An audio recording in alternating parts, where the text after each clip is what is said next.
Oke, baik. Selamat siang. Di kesempatan siang ini kita akan membahas tentang solusi modul tutorial 8 yang membahas tentang teori kinetik gas. Tapi isinya ternyata itu ini ya, apa namanya, tidak hanya berkaitan dengan penghitungan VRMS dan lain sebagainya, tapi sudah masuk ke penghitungan ini ya, ternyata menghitung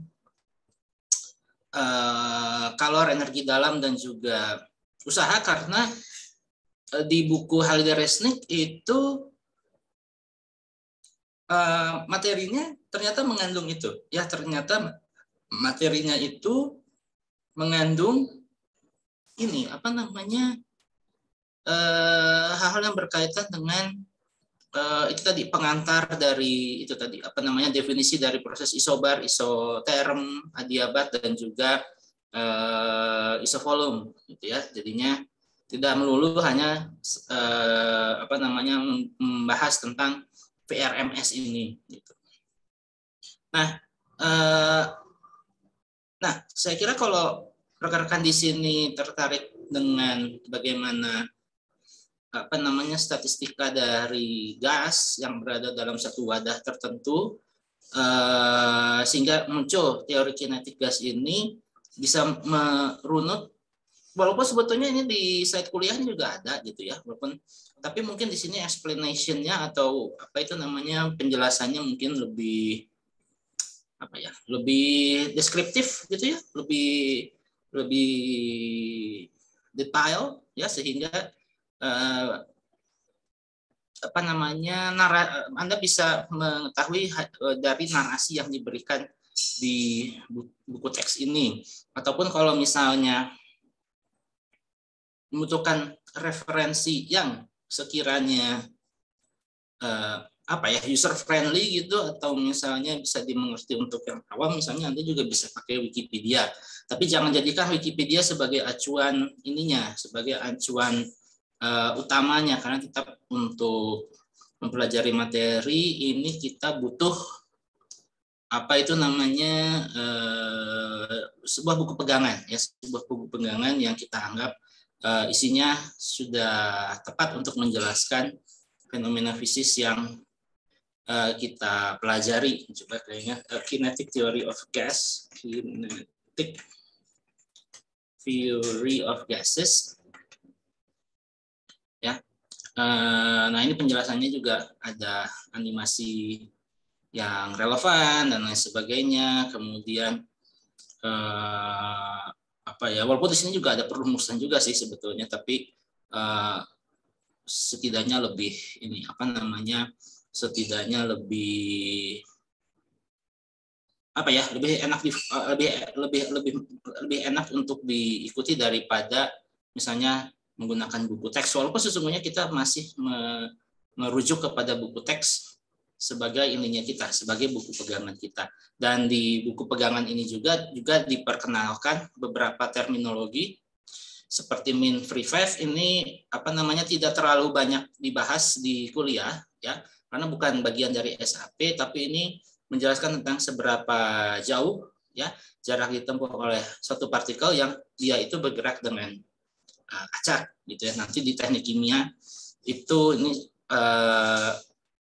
mungkin akan dijumpai ya hal-hal yang berkaitan dengan mean free path di tingkat-tingkat selanjutnya. Namun di fisika dasar ini tidak masuk SAP ya. Kalau di SAP itu dia gas ideal, asas ekipartisi, energi dalam, dan juga kapasitas kalor.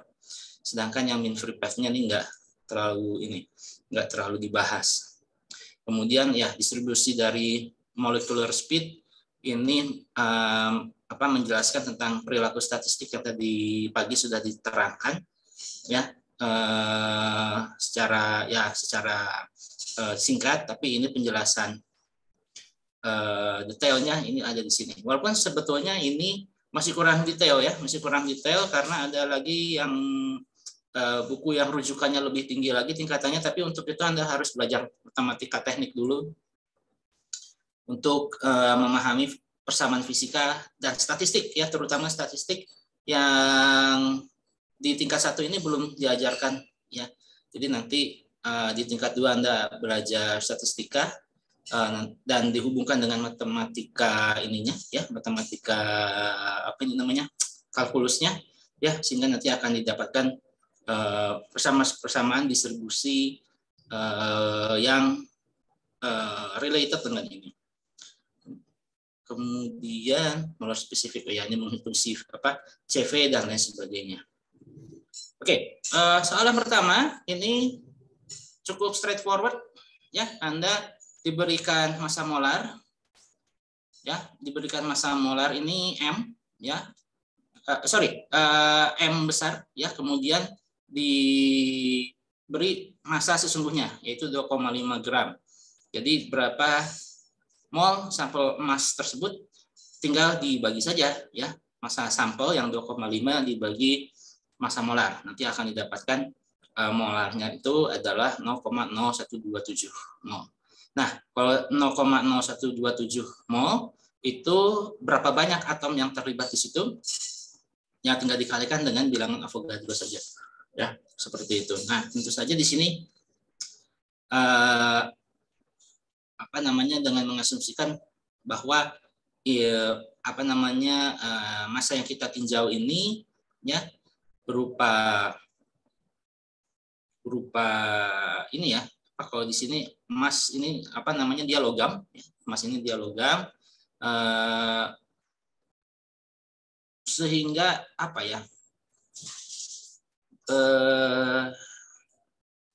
walaupun di sini berkaitan, coba edisi 10 chapter 19 problem 2.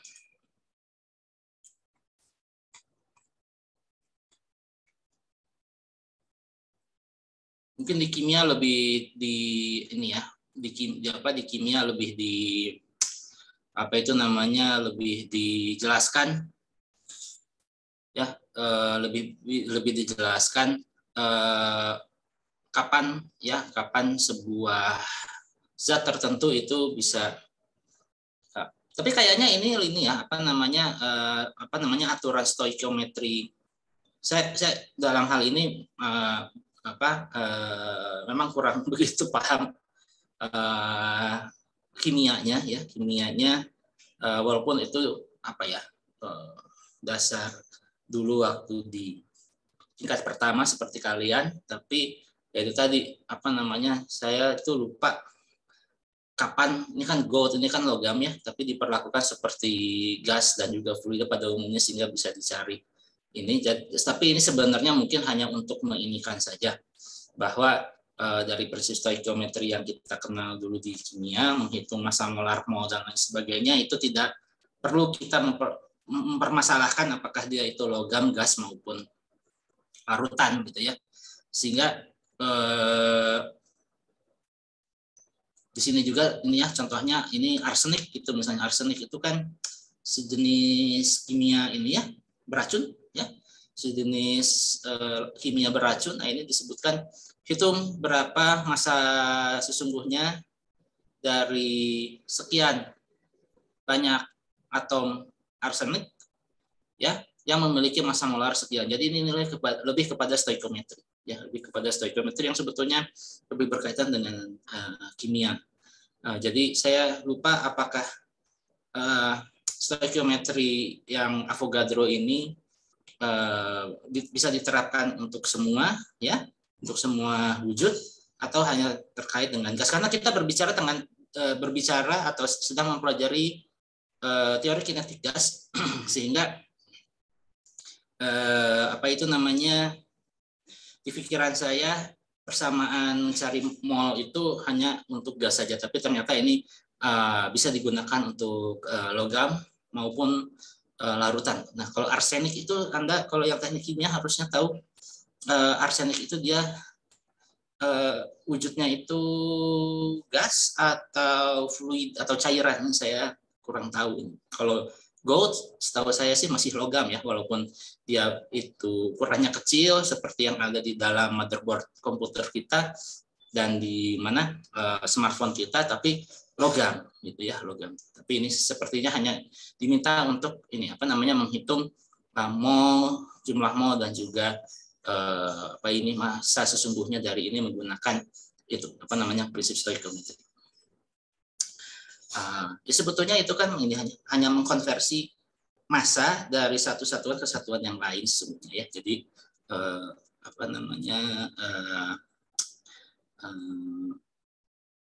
namanya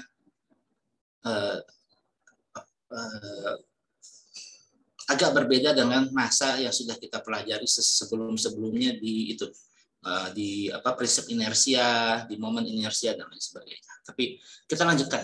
Ya, kita lanjutkan. Tadi, bentar, stop share. Nah, share kita screen.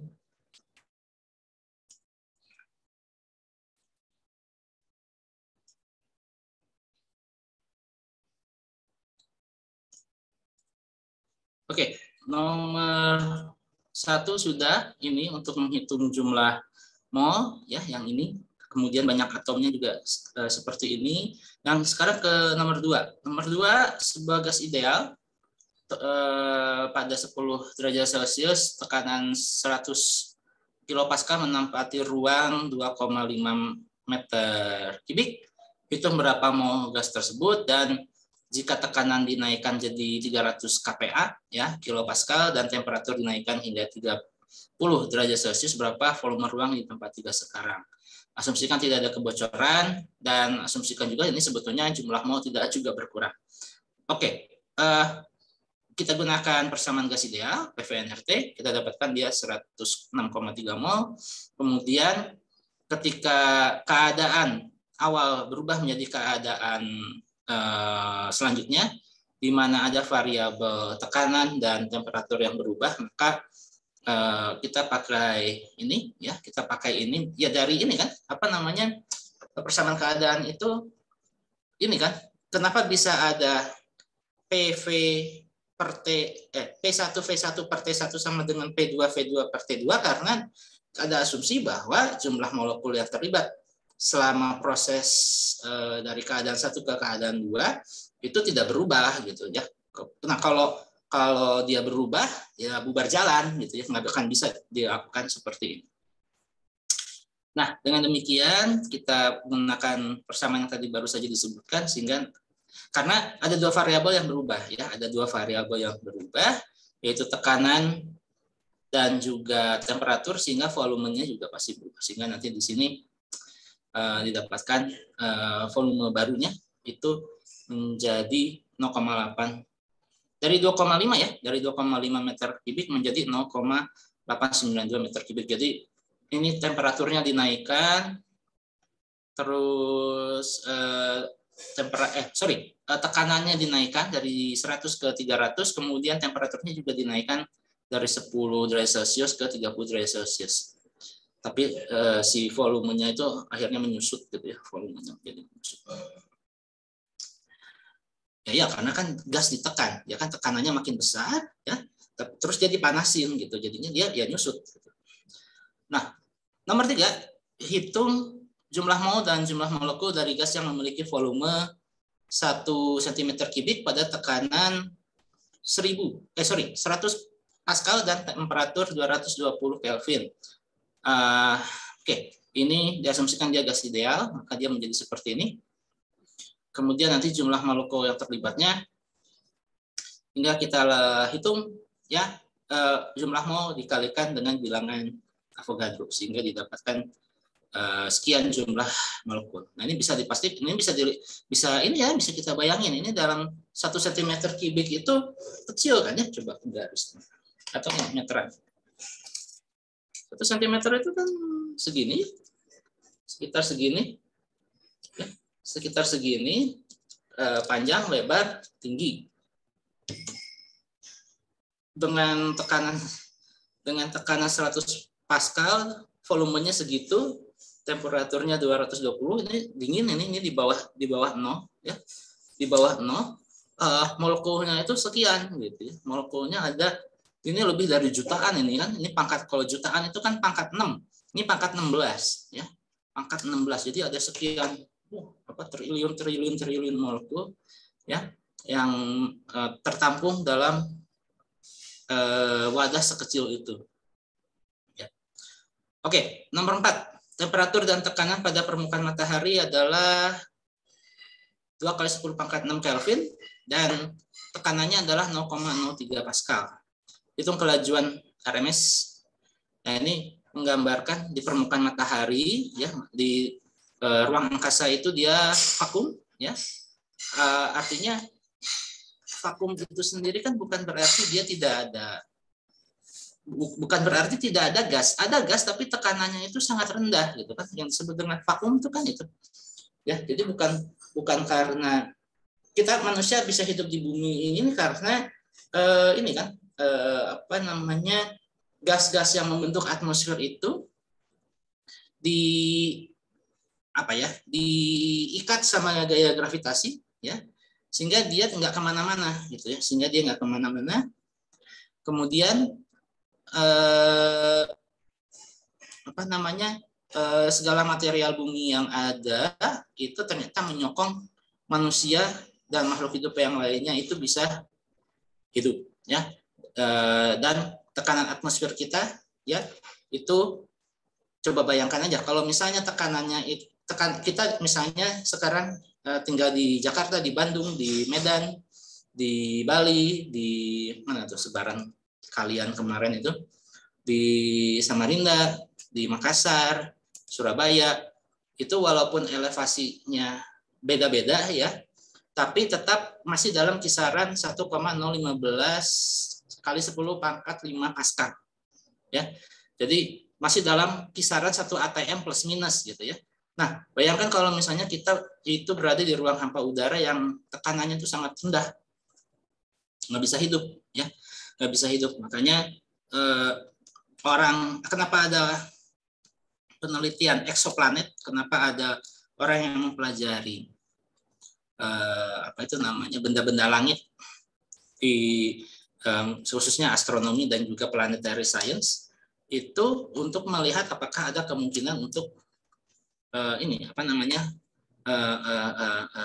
bumi lain di luar sana yang sewaktu-waktu mungkin apabila harus memaksa kita migrasi ke sana ya itu udah ada kandidatnya gitu. Atau sekarang Tesla gitu ya, itu mau ke Mars karena ingin melakukan terraforming di sana supaya habitable gitu ya, karena misalnya kalau bumi ini populasinya makin banyak mungkin harus migrasi ke sana dan sebagainya. Nah, ini dari sini aja bisa cerita seperti itu. Nah, kembali lagi ke persoalan, hitung laju kelajuan RMS dari elektron bebas di permukaan matahari tersebut.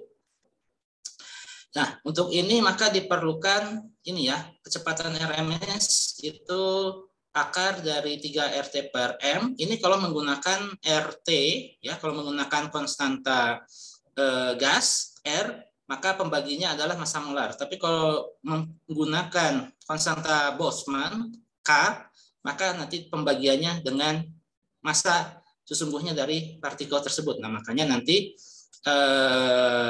kalau mau menggunakan yang ini, Anda harus hitung dulu berapa massa molarnya. Sedangkan di soal ini langsung diberikan hitung kelajuan rata-rata dari elektron bebas ya, dari elektron bebas. Ini asumsinya dia elektron bebasnya hanya 1 ya. Elektron bebasnya hanya 1, jadi 3 dikalikan K konstanta Boltzmann. Ada nggak ya di atas? Oh enggak disebutkan di sini konstanta Boltzmann-nya berapa. Jadi diminta untuk menggunakan yang ada di buku acuan mungkin ya. Sebentar. Kemudian nanti temperaturnya di sini 2 kali 10 pangkat 6 Kelvin dibagi dengan massa sesungguhnya ya. Nanti didapatkan kecepatannya itu adalah 9,5 kali 10 pangkat 6 meter per detik ya. Jadi kelajuan elektronnya segitu. Ya, tapi ini masih di bawah dari kecepatan cahaya ya, yang 3 kali 10 pangkat 8. Oke. Lanjutnya nomor 5. Diberikan sebuah persamaan gas nyata ya, di sebuah gas non ideal ya. Ini mirip-mirip dengan persamaan keadaan van der Waals dengan profil seperti berikut. Rentang temperatur 310 Kelvin sampai 330 Kelvin. Hitung berapa usaha yang dilakukan oleh gas ya. Berapa usaha yang dilakukan oleh gas jika temperatur dinaikkan dari 315 hingga 324. Jadi masih berada di dalam rentang ini. Maksudnya adalah persamaan keadaan ini hanya berlaku pada saat rentang 310 sampai 330 Kelvin.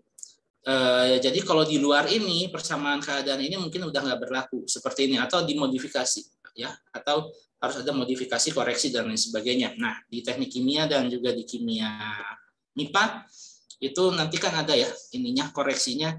Kalau misalnya sebuah gas yang kita tahu itu gas ideal dan lain sebagainya yang berkaitan dengan kimia itu dilaksanakan di STP gitu ya, standar temperature and pressure, tapi juga ada yang dilakukan di suhu ruang, room temperature.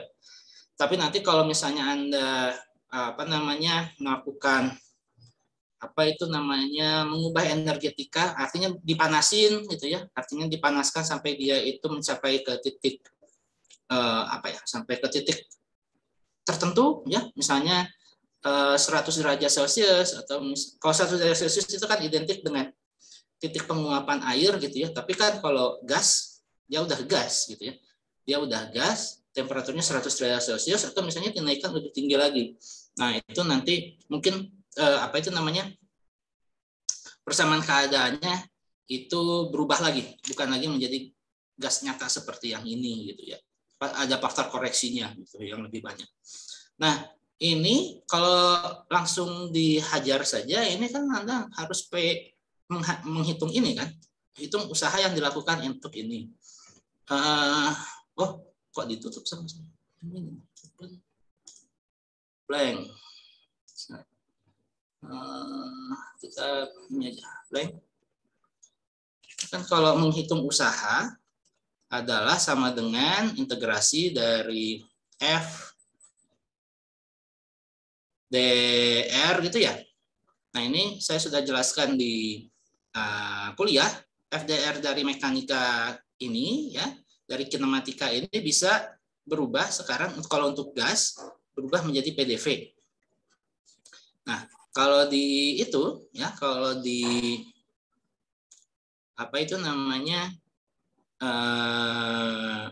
kalau P-nya ini konstan ya, kalau tekanannya ini konstan, jadi prosesnya itu adalah isobarik gitu ya. Ini P, ini V.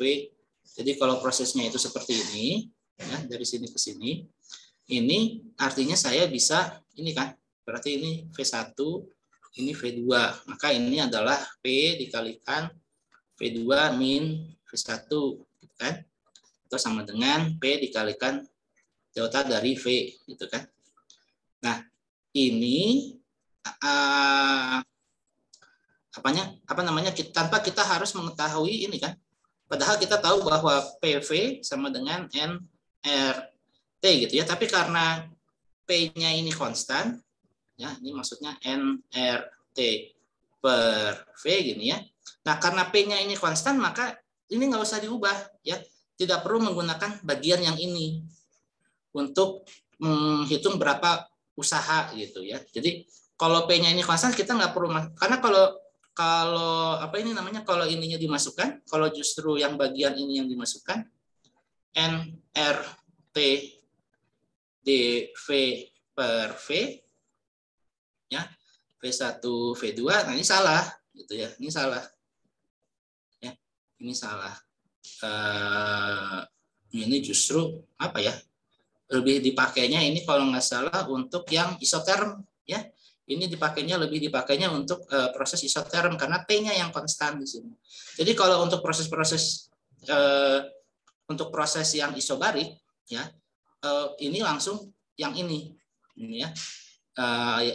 Persamaan yang digunakan. Jadi jangan menggunakan yang ruas kanan dari persamaan keadaan yang ini ya ke dalam ini ya, karena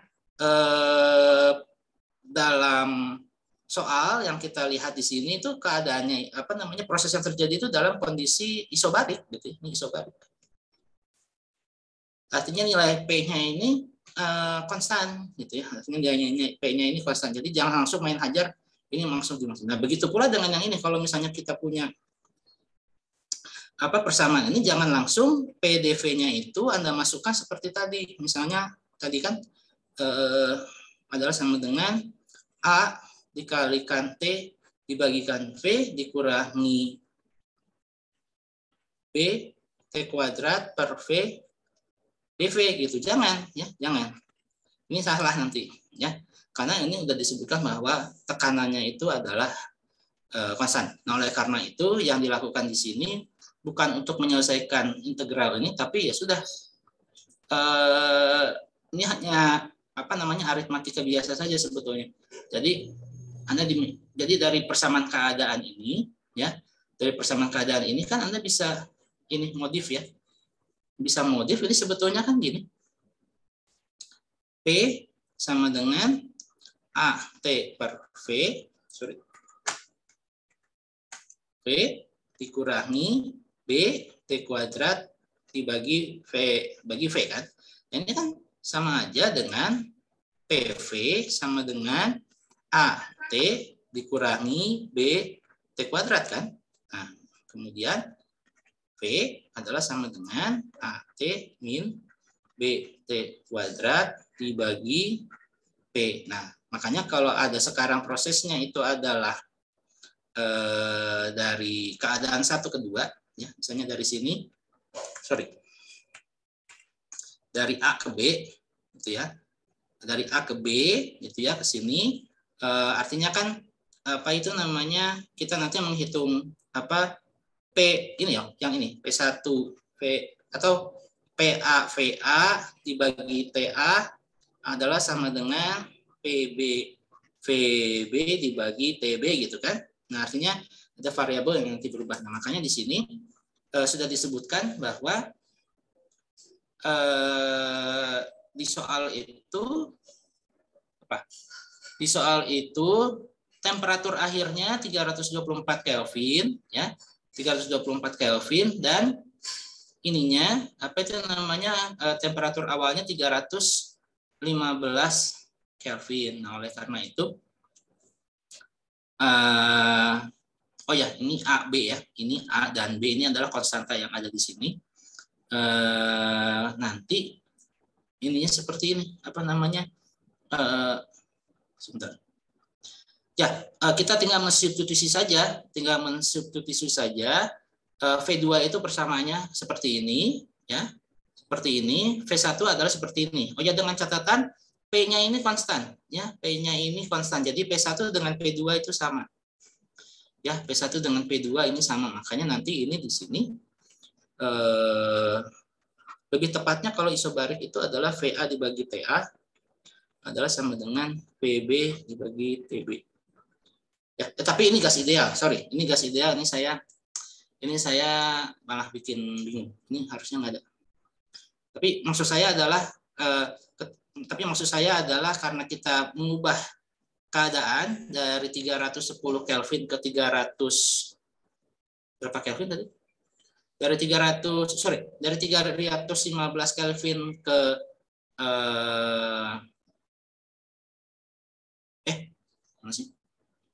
dari 315 Kelvin ke 324 Kelvin ya, maka V pasti berubah gitu ya, Pak. Maka V pasti berubah. Oleh karena itu ini diminta untuk dicari ya, diminta untuk dicari seperti itu. Nah, sekarang ini justru menariknya adalah si suku P-nya yang ini apa namanya? P yang ini tuh tereliminasi gitu ya sama P yang ada di ini ya, sama yang ini. Ya, jadinya jadi kalau saya ini kan tadi kan persamaan keadaannya kayak gini ya, V1 seperti ini. Maka ya kayak gini ya, seperti ini, maka kita nanti punya persamaan yang ini. Kita punya persamaan satu yang ini. Ya, punya persamaan satu yang ini dan juga punya persamaan dua yang ini. Nah, persamaan dua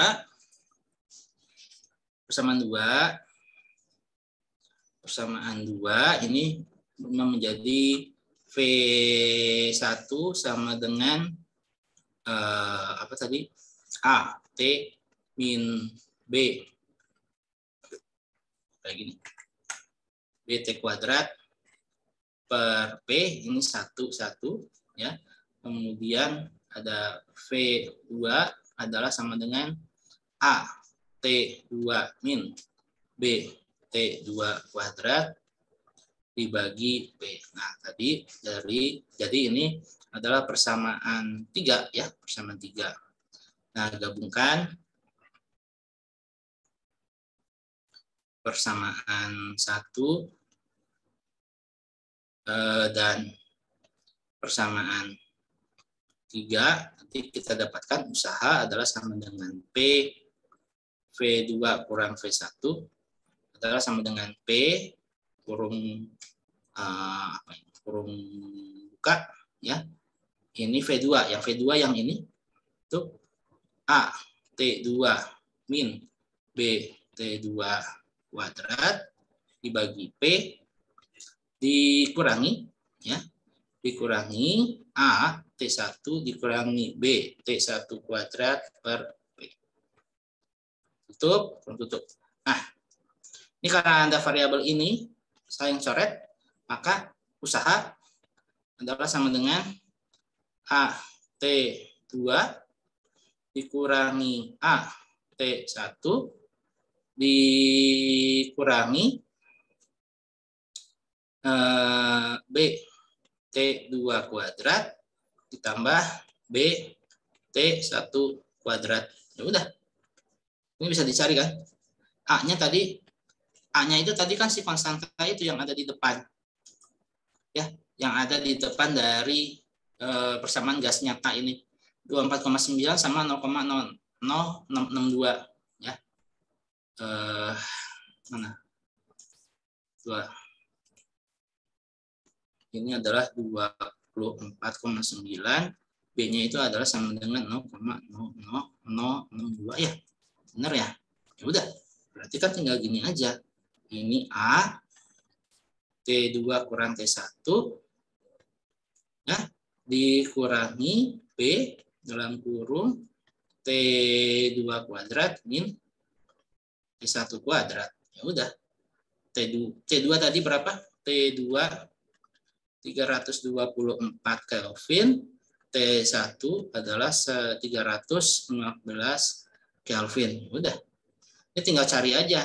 T2 kuadrat ini berapa, T1 kuadrat ini berapa.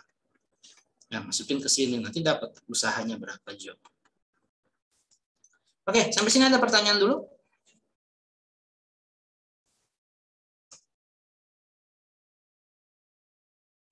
Ya, jadi jangan langsung ini ya, jangan hati-hati kebiasaan teman-teman di FTI dan juga stay itu kalau udah ada persamaan kayak gini inginnya langsung integral, jangan dulu ya, pahami dulu persoalan ini apa gitu ya, prosesnya tuh apa. Jadi bukan untuk langsung menghajar usaha itu adalah sama dengan integral dari tekanan dikalikan dengan dV, karena kalau itu yang dilakukan salah total ya. Maka hati-hati di situ. Oke, kalau nggak ada pertanyaan maka selanjutnya ini baru ke teori kinetik gas ya. Diketahui nilai energi tentukan nilai rata-rata energi kinetik translasi dari molekul gas ideal pada temperatur 0 derajat Celcius dan 100 derajat Celcius.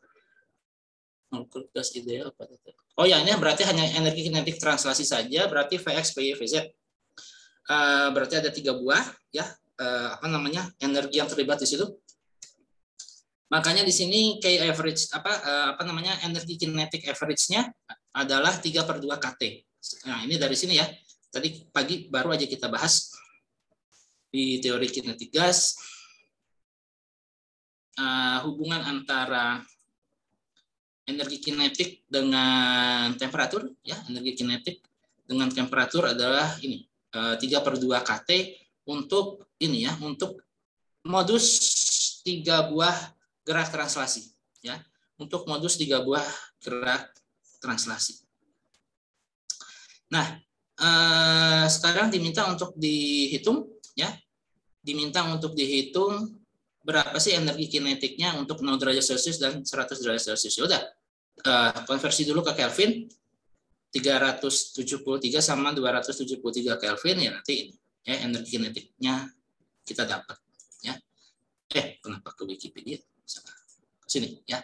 Ini energi kinetik pada 0 derajat Celcius. Kalau ini adalah energi kinetik untuk berapa? 100 derajat Celcius.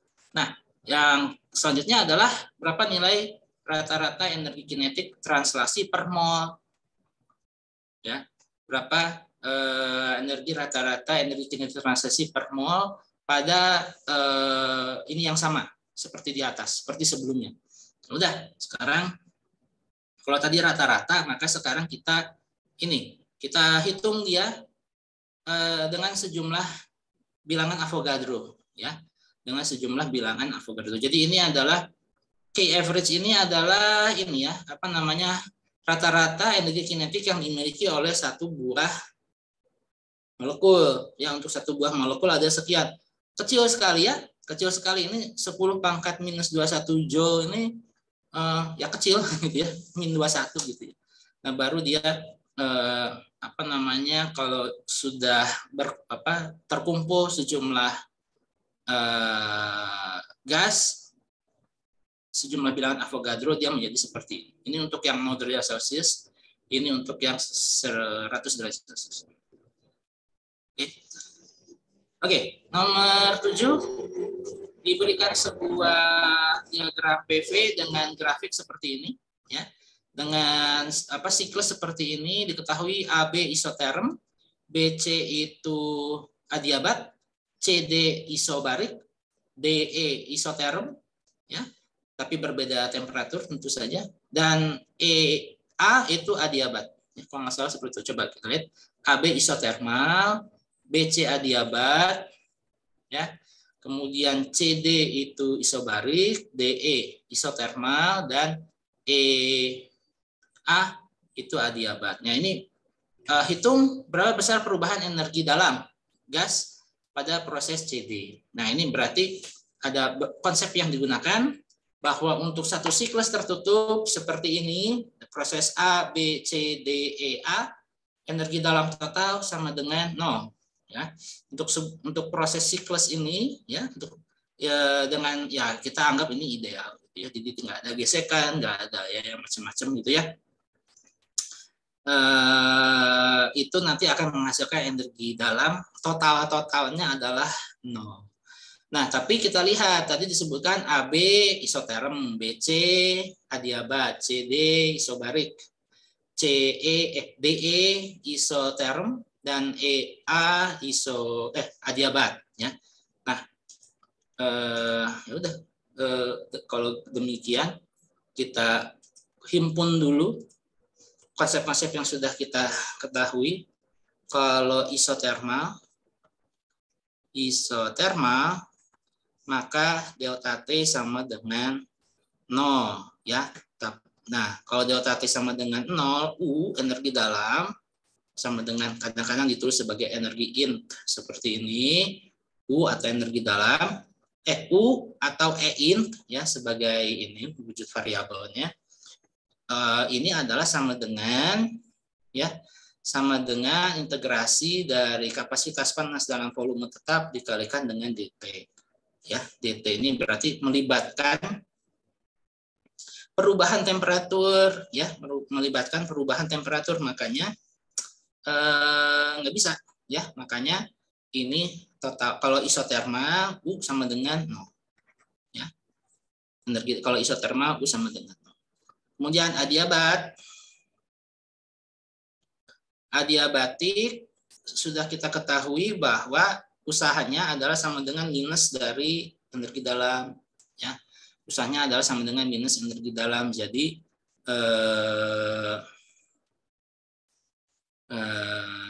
jadi biasanya kita diminta untuk nyari W gitu ya, nyari usaha. Usahanya itu adalah menggunakan persamaan ini, menggunakan persamaan yang di atas, tapi ini tetap U sama dengan integrasi dari CV dikalikan dengan DT. Ini tidak 0. Ini tidak 0. Satu lagi apa tadi? Isobarik ya. Isobarik. Ya. isobarik PDV. W sama dengan integral dari PDV, kemudian kalor adalah sama dengan integral dari kapasitas panas dalam pressure tetap dikalikan dengan DT. Nah, U-nya ini sama dengan Q dikurangi dengan W. Nah, berarti di sini isobarik pun dia tidak sama dengan 0. Berarti nanti kontribusi utamanya ya, jadi kan tadi ada U, AB ditambah U, BC tambah U, CD ditambah U, DE ditambah U, A sama dengan 0 untuk satu siklus. Ini satu siklus ya. Tadi disebutkan yang isoterm itu yang ini 0 ya, ini sama dengan 0. Kemudian yang isoterm lagi yang ini 0, maka di situ UBC ditambah UCD ditambah UEA sama dengan 0. Nah, sekarang kita lihat, makanya nanti perhitungan energi dalamnya hanya dari proses BC, EA sama CD. Nah, di sini diketahui ya, mana ini? Nah ini, BC itu adiabatiknya usaha 5 Joule positif. Kemudian ini ya, dari yang mana ini? BC. Jadi ke sini ya. Prosesnya gini. Ya. Jadi ini prosesnya searah jarum jam. BC ke sini itu menghasilkan itu. Nah, kemudian EA adiabatik dengan energi dalamnya ini nih, EA nih ya. EA ke sini energi dalamnya itu adalah positif 8. Kalau ini artinya BC menghasilkan perubahan energi dalamnya negatif karena ininya usahanya positif ya. Nah, adiabatik itu kan energi dalam sama dengan minus usaha. Nah, makanya ini yang ini menjadi minus 5 ditambah UCD ditambah ini positif 8 sama dengan 0. Ya udah, ini langsung ketemu kan UCD-nya itu berapa. Atau ini saya kebalik ya, coba. Benar nggak? Tekanan konstan dengan perubahan energi dalam sebesar 8. Oh ya, ini udah betul, sekian. Nah, makanya tadi perubahan energi dalam untuk yang ini ya, untuk yang proses isobarik itu adalah minus 3 Joule ya. Itu dari situ. Ini apa namanya, tanpa menghitung ya, tanpa menghitung panjang-panjang, karena untuk yang menghitung panjang sudah ada contohnya di ini gambar 10 ya. Di gambar 10 ada proses isobarik, isovolume dan adiabat. Hitung macam-macam ini sampai P. Nah, ini yang kayak gini, hati-hati ya. Ini bisa jadi salah satu contoh soal untuk ujian ya. Di mana apa namanya, satu soal yang sama itu bisa dimodif untuk beberapa pertanyaan ya, untuk beberapa pertanyaan. Jadi di sini proses 1 2, proses 1 2, proses 2 3, proses 3 1. Nah, ini kan tanya hitung berapa kalor, hitung berapa perubahan energi dalam dan usaha ya. Q, U sama usaha proses 1 2. Kemudian proses 2 3 pertanyaannya sama, proses 3 1 juga pertanyaannya sama.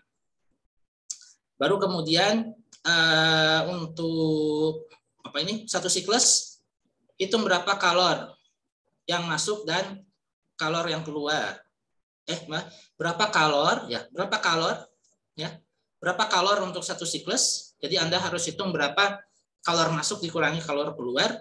Kemudian perubahan energi dalam, tadi sudah disebutkan perubahan energi dalam untuk satu siklus adalah 0, dan usaha ya. Usaha yang dilakukan ini berapa? Ya, jadi Anda harus hitung. Dan ini karena gini, 3 ke 1 menghasilkan usaha tapi negatif, 1 ke 2 menghasilkan usaha tidak menghasilkan usaha 0, 2 ke 3 ini menghasilkan usaha tapi Anda harus hitung dia tuh nanti positif atau negatif. Nah, kemudian apa lagi? Berapa volume? Mana? Untuk satu siklus berapa kalor, perubahan energi dalam dan total. Oh, pada tekanan awal di titik 1 ya, diketahui dia ini nilai ininya, pressure-nya itu adalah 1 atmosfer. Berapa volumenya dan tekanan pada titik 2. Oh ya, makanya ini ya, ini panjang ini ya, panjang tapi ini komprehensif. Jadi ini sekali lagi ini bisa jadi contoh soal ujian ya. Yang karena ini anaknya banyak nih ya, anaknya banyak, nanti bisa dimodif ya, bisa dimodif untuk pertanyaan apa itu namanya, isian sama pilihan ganda untuk menghitung salah satu proses atau menghitung keseluruhan siklus ya. Karena ini bisa, atau bisa saja untuk satu gambar yang sama dengan pengantar yang sama tapi ada anaknya gitu ya, ada anaknya, hitung dulu ini, hitung dulu itu, hitung. Nah, ini juga bisa jadi satu contoh soal ujian. Kalau yang ini saya kira ini kita udah pernah lakuin ya, yang kayak gini. Silakan nanti di review ulang saja untuk yang nomor 10. Oke, tadi kita sampai di nomor yang ini, yang E ini. Ini kalau yang nomor 7 nih untungnya kita nggak perlu menghitung ya, nggak perlu menghitung secara detail integral dari PDV sama integral CVDT yang lain sebagainya. Karena ini cukup sudah langsung diberi nilai usaha dan juga energi dalam untuk proses adiabatik BC sama EA, sedangkan AB isoterm, DE isoterm itu pasti apa namanya, perubahan energi dalamnya no. Sedangkan yang DC itu yang ingin dicari. Oke, itu nomor 7 dan 10. Nomor 8 ini walaupun bukan masuk materi ujian tapi diperkenalkan di sini supaya Anda nggak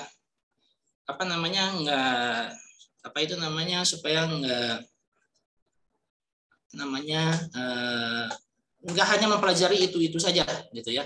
Ini ditanyakan berapa sih mean free path untuk tekanan awan gas antar bintang. Jadi antara satu bintang dengan bintang lainnya, walaupun di luar angkasa itu hampa udara, tapi tetap ada gas, tapi tekanannya itu sangat rendah, gitu ya. Lihat tuh tekanannya itu 1 kali 10 pangkat min 8 Pascal. Nah, hitung berapa mean free path-nya.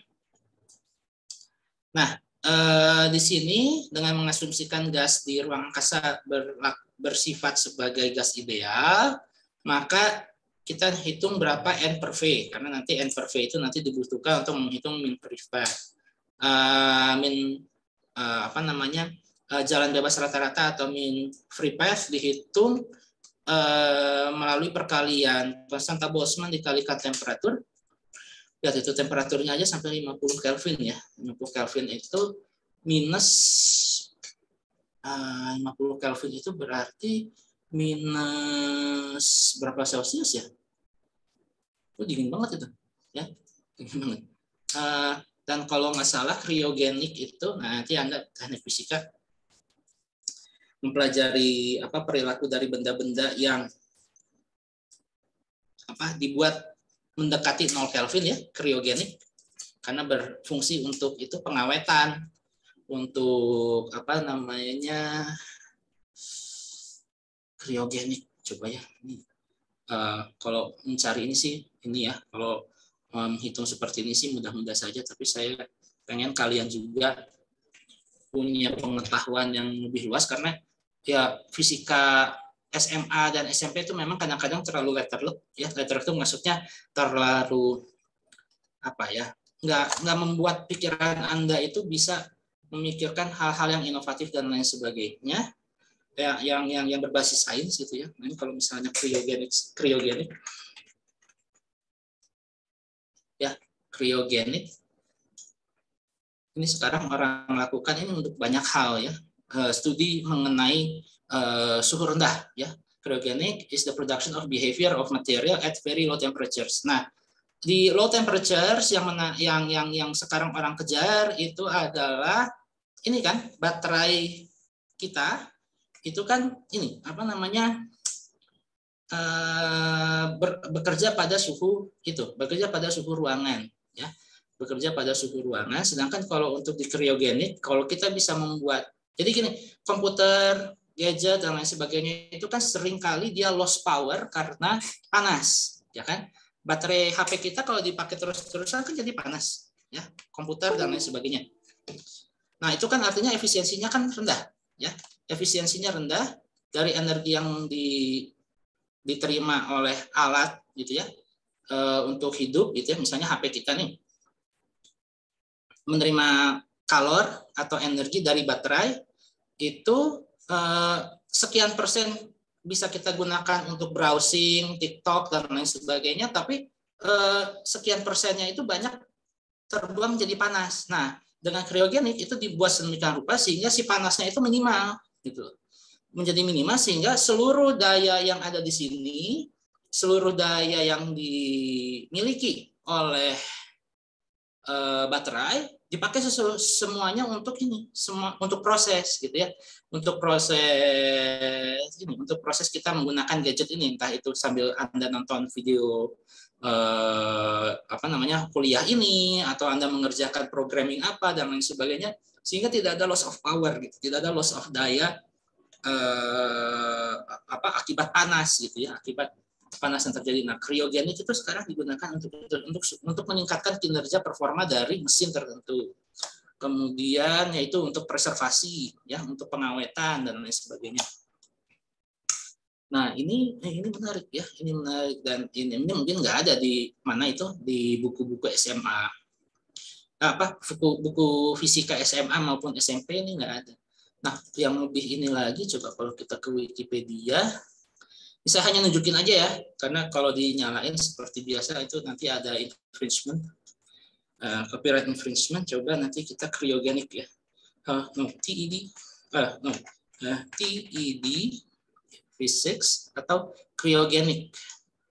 Untuk ilustrasi ini, kalau untuk ilustrasi awal, terutama untuk teman-teman yang baru melangkah dari SMP, SMA ke perguruan tinggi, saya pakai ilustrasi yang ini, walaupun sebetulnya Anda di YouTube itu bisa cryogenik.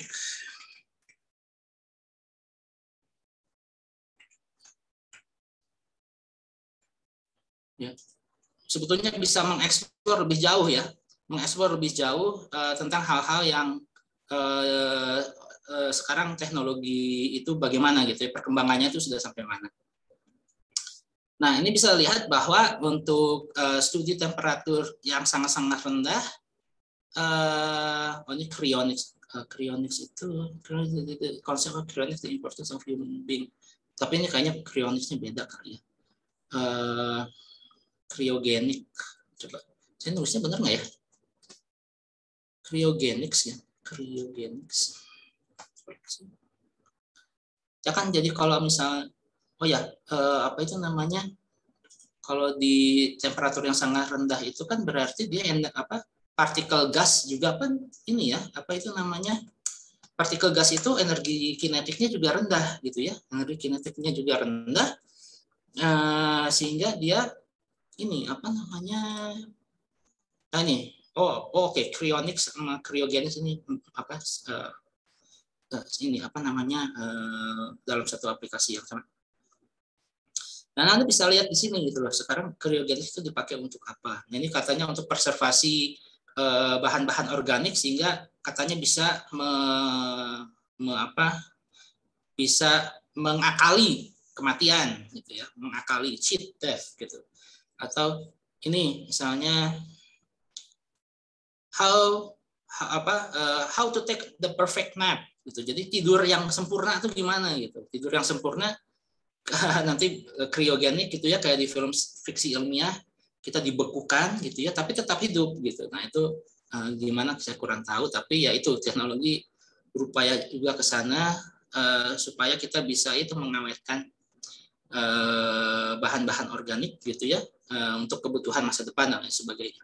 Itu juga kebutuhan makanan, kosmetik dan lain sebagainya. Itu juga kan ada yang sudah menggunakan teknologi cryogenik dan lain sebagainya, sehingga orang teknik industri harus tahu bahwa nanti mungkin saja di masa depan industri akan berbasis kepada cryogenik. Teknik kimia juga tahu bahwa nanti untuk menghasilkan produk makanan, kosmetik dan lain sebagainya, menggunakan itu teknologi kriogenik. Sedangkan teknik fisika itu adalah yang mengembangkan perangkatnya dan lain sebagainya. Nah, ini silakan dieksplor saja ya tentang ini. Nah, kembali lagi. Oh ya, apalagi kalau yang ini nih. Nah, nih. Bisakah kita misalnya membekukan diri kita secara kriogenik ke 0 derajat menuju 0 derajat Kelvin dan kembali hidup gitu ya. Nah, itu kita tidak tahu karena sampai sekarang belum ada yang sampai menuju 0 derajat Kelvin ya. Paling rendah itu kalau nggak salah 20 derajat Kelvin. Nah, ini banyak yang bisa dieksplor di sini, manfaatannya dan lain sebagainya. Sehingga di sini ini ya temperaturnya 50 Kelvin. Makanya tadi saya bilang di gas dia di ruang angkasa sendiri dia itu temperaturnya adalah 50 Kelvin ya. 50 Kelvin dan ini dihasilkan min free path-nya adalah seperti sekian. Jadi jalur bebas yang ditempuh oleh gas awannya itu paling jauh itu adalah 40 meter ya. 40 meter itu dari mana ke mana ya? 40 meter. 40 meter itu nggak terlalu jauh sih. Misalnya mungkin dari tempat saya ke ruangan itu ya, tapi Anda nggak bisa lihat ruangan itu. Jadi ini adalah cara menghitung min free path-nya. Kalau misalnya wadahnya, kalau ini kan alam semesta ya, alam semesta itu sangat besar sekali. Ini tuh sebetulnya kalau direlatifkan dengan ujung ke ujung dari jarak alam semesta nih, kayak lebih kecil dari ukuran semut gitu ya. Analoginya. Jadi kalau misalnya Anda punya wadah seperti ini di dalam mug seperti ini, min free path seperti yang tercantum di situ tuh ya ukurannya tuh sama kayak ukuran partikel itu sendiri gitu ya. Ini kan ukurannya sentimeter gitu ya. Ini kan ukurannya sentimeter atau sekian ratus milimeter. Ya ukuran min free path-nya tuh nggak jauh gitu. Nah ini juga sama. Ukuran alam semesta yang sangat besar itu min free path-nya adalah 40 meter. 40 meter kalau di ukuran kita kehidupan sehari-hari jauh, tapi kalau di alam semesta itu sedikit pendek sekali. Oke, nomor 9 terakhir, sebuah kontainer berisikan campuran 3 jenis gas yang tidak saling berinteraksi. 2,4 mol gas 1, ya ini sebenarnya gas 1 saja, dengan CV1 12 joule per mol, kemudian gas 2 1,5 mol, dengan CV-nya 12,8, kemudian gas 3 3,2 mol dengan CV-nya 20. Nah, berapakah nilai CV campuran gas-gas tersebut? Nah, untuk menghitung CV campuran ini menggunakan aljabar saja, ya, menggunakan aljabar saja. Kayak dulu menghitung itu, kayak seperti dulu waktu menghitung kecepatan rata-rata, ya, seperti dulu waktu mau menghitung kecepatan rata-rata. Jadinya CV-nya itu adalah jumlah mol dikalikan dengan kapasitas dikalikan dengan ini kapasitas panas, ya, dikalikan dengan kapasitas panas, kemudian nanti dibagi dengan jumlahnya gitu ya. Jadi sama seperti menghitung nilai rata-rata yang sering kita jumpai di matematik, ya.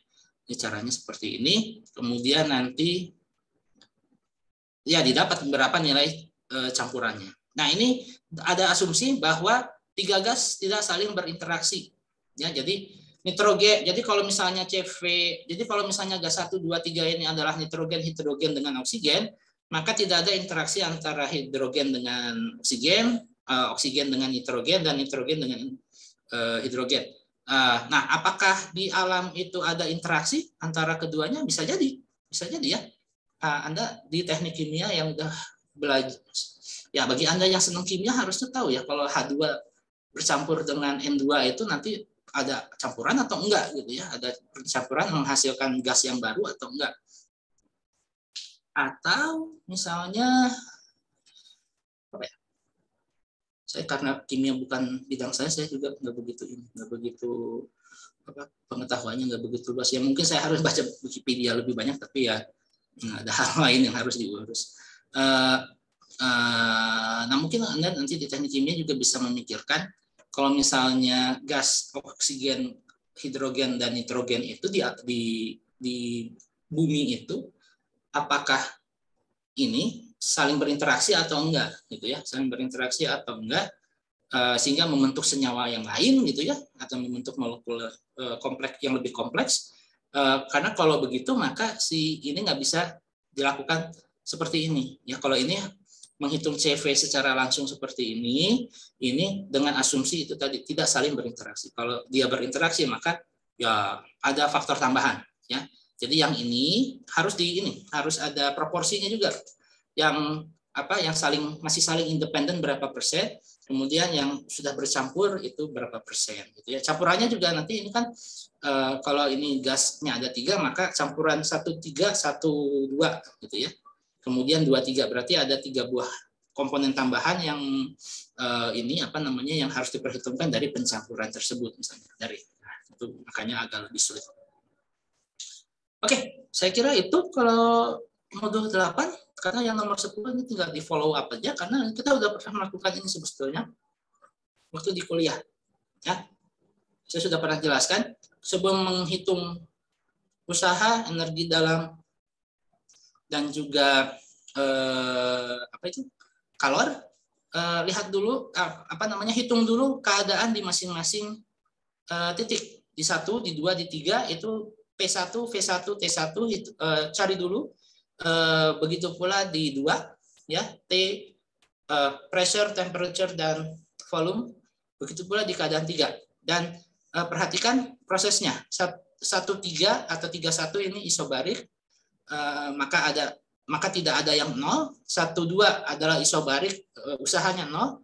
2,3 adiabat, kalornya 0. Nah, kemudian konsep bahwa untuk satu siklus total energi dalam itu adalah sama dengan 0, maka tinggal kita hitung berapa kalor masuk dan keluar dan juga berapa usaha untuk menghitung efisiensi nanti di termodinamika. Oke, ada pertanyaan dulu sampai poin ini? Terkait modul 8 dulu deh. Terkait modul 8 ada pertanyaan dulu? Pak, saya mau nanya, Pak. Ya, silakan. Itu kan tadi di nomor 5 tuh itunya 324, Pak. Nah, pas di punjauti itu sebentar. Nomor 5 yang persamaan keadaan nyata ya. Ya, silakan. Pak. Itu kan di soalnya itu 324, tapi 324. Di kunci jawabannya itu 325, Pak. Soalnya lumayan beda perhitungannya nanti pas terakhiran. Oh iya, karena ada faktor kuadratnya nih ya. Iya. Ya, ini kalau di soalnya coba kita ke soal yang aslinya gimana? Kalau saya lihat di Haliday 325, Pak. Coba ya, catat nanti. Mana sih fisika dasar 1 bahan modul. Maka karena, kita acuannya soalnya ya. Soalnya itu acuannya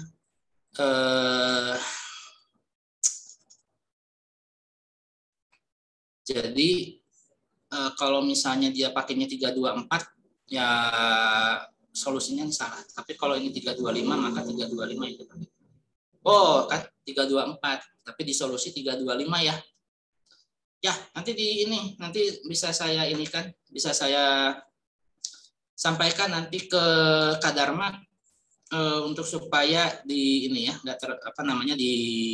ulang 324 kuadrat itu berapa? Karena di sini di soal ya, ini pakainya 324 ya. Dari 315 ke 324. Di solusi dia pakainya 325 ya. Makanya ini harus dikritisi.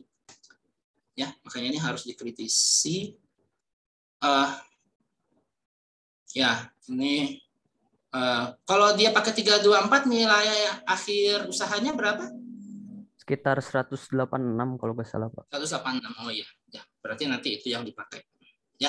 Karena acuannya adalah yang dari soal ya. Yang dari soal. Ya makanya kalau solusi salah kalau solusi ini kurang tepat seperti ini nanti harusnya ada koreksi. Ya harusnya ada koreksi. Tapi ya itulah kadang-kadang agak susah minta koreksi udah di awal, udah di akhir-akhir ini. Tapi ya terima kasih. Jadinya nanti bisa saya sampaikan ke Kak Dharma ini jangan pakai 325 tapi 324 seperti pada soal begitu ya. Oke, ada pertanyaan lain? Silakan. Terkait modul ini dulu.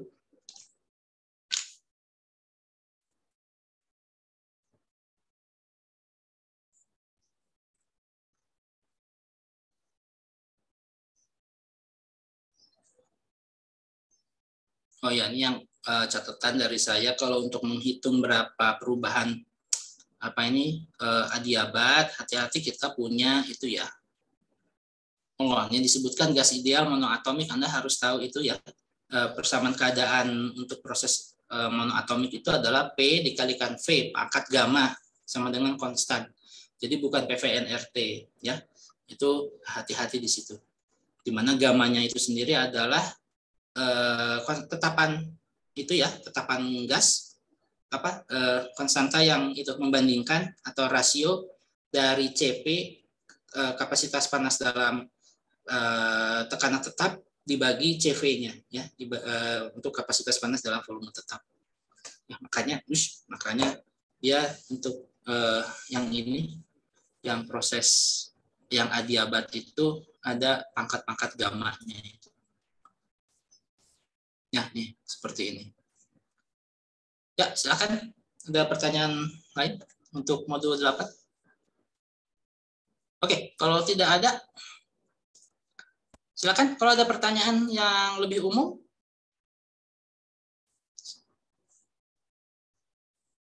yang tidak harus menyangkut modul 8, silakan kalau ada.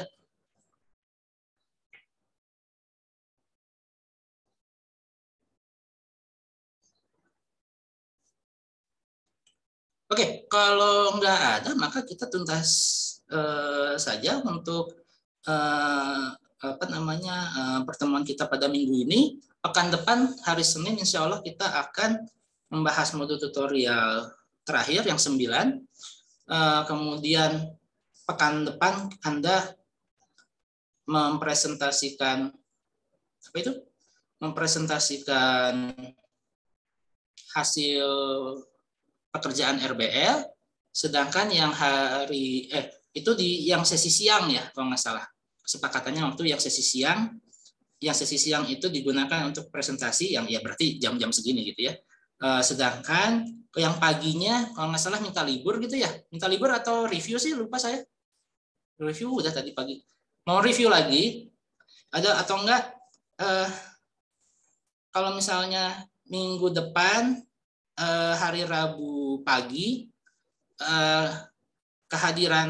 kuota kehadirannya itu banyak ya, maka nanti kita review. Tapi kalau misalnya enggak, Anda mau fokus di finishing laporan dan modul presentasi, ya udah. Jadi kita ya hanya untuk ketemu ngobrol informal aja. Oke, ada pertanyaan dulu? Oke, jadi Anda sudah tidak ada tugas PR lagi, tinggal menyelesaikan yang RBL. Praktikum sedang menunggu laporan nilai dari Pak Agus Suroso sebagai Kepala Lab Fisika Dasar. Mudah-mudahan semuanya lulus ya, tidak ada yang nilainya di bawah 50. Lulus praktikum fisika dasar berapa ya? Ya, kalau nggak salah di atas 50. Kemudian nilai ujian 1 itu saya kira bisa dilihat di itu secara tidak langsung ya, sebetulnya secara tidak langsung bisa dilihat di Anda kan waktu itu ujiannya di Sipendi ya. Oke, di Sipendi apa di FMIPA 19 ya? Di FMIPA 19. Nah, itu kalau nggak salah ada kelas statistiknya yang bisa dilihat di situ. Karena ini karena kita ada peralihan dari Moodle ke EduNext untuk ya kalian generasi EduNext kasihan juga ya. Nah, itu nggak ada fasilitas untuk supaya Anda bisa melihat secara personal gitu loh. Jadinya saya juga bingung sebagai koordinator itu gimana ininya mempersonalisasikan nilainya itu gimana. Karena kalau ngirim japri ke Anda satu-satu 66 orang, aduh ini juga repot juga gitu ya. Ya, yang paling efektif memang yang cara konvensionalnya yang dulu langsung ditempel di tembok ratapan gitu ya. Di papan pengumuman fisika dasar di prodi fisika itu Anda tinggal datang aja. Nah, itu sebetulnya lebih lebih tradisional ya, tapi karena beberapa semester terakhir itu diminta untuk mempersonalisasikan pengumuman nilai. Nah, masalahnya di EduNext itu nggak bisa gitu. Sedangkan kita sendiri di kelas kita itu nggak punya akun Moodle. Ya karena dulu sebelum ada EduNext kita ininya pakainya Moodle ya. Dan itu enak. Apa itu namanya penyampaian nilai dan lain sebagainya itu personal. Jadi Anda nggak bisa ngelihat nilai teman Anda gitu ya. Kecuali saya atau dosen misalnya membagikan secara itu file Excel-nya. Nah, oke, kalau nggak ada, saya cukupkan saja pertemuan kita hari ini. Terima kasih atas perhatiannya. Kita ketemu lagi hari Senin depan untuk membahas modul tutorial 9. Semoga pengerjaan RBL-nya bisa dituntaskan dan tidak menemui hambatan pada saat pengerjaan maupun finishing dari laporan dan video presentasi tersebut. Oke, terima kasih. Saya stop recordingnya.